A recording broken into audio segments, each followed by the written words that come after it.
Bhojpuri industry से एक बेहद बुरी खबर सामने आई है।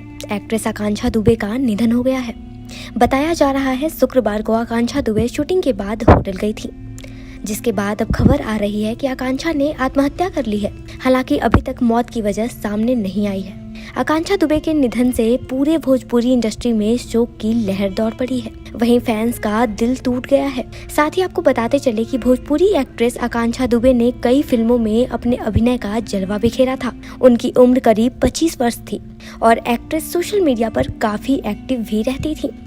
वे अक्सर अपने फैंस के साथ वीडियोस और फोटोज भी शेयर करती नजर आती थी। बीते दिन भी आकांक्षा दुबे ने अपना एक रील वीडियो इंस्टाग्राम पर शेयर किया था, जिसमें वो भोजपुरी गाने पर डांस करती हुई नजर आ रही थी।